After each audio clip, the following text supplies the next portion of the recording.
Стоишь у края пропасти,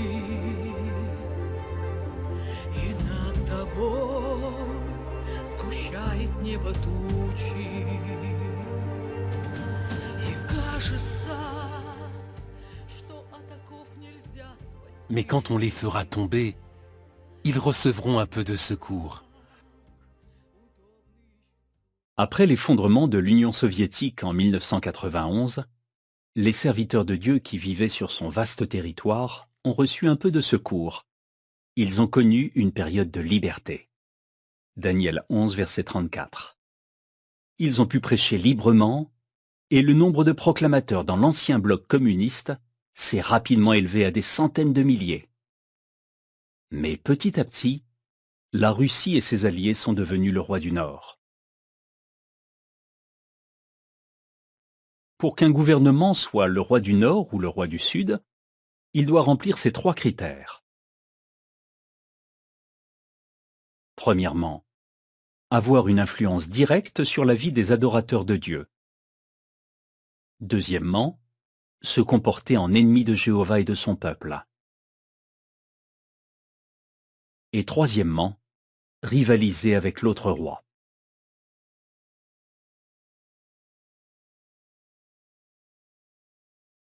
Remarque pourquoi on peut dire qu'aujourd'hui, la Russie et ses alliés sont le roi du Nord. Premièrement, ils ont une influence sur la vie des adorateurs de Dieu. Ils persécutent les quelques centaines de milliers de témoins qui vivent sur leur territoire, et ils ont interdit leur activité de prédication.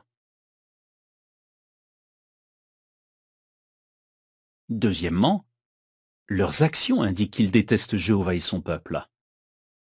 Troisièmement, ils rivalisent avec le roi du Sud, la puissance mondiale anglo-américaine.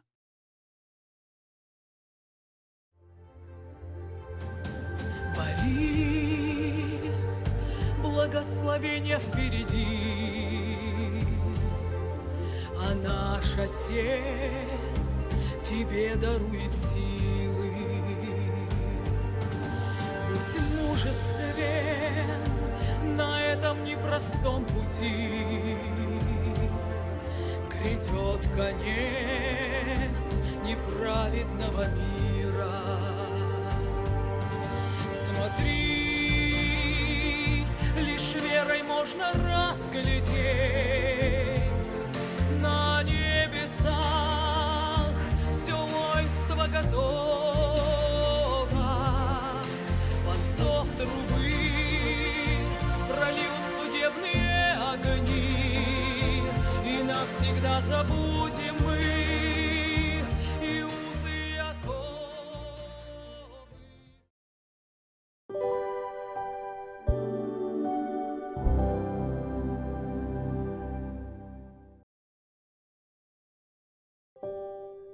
Qui est le roi du Nord aujourd'hui? Explique.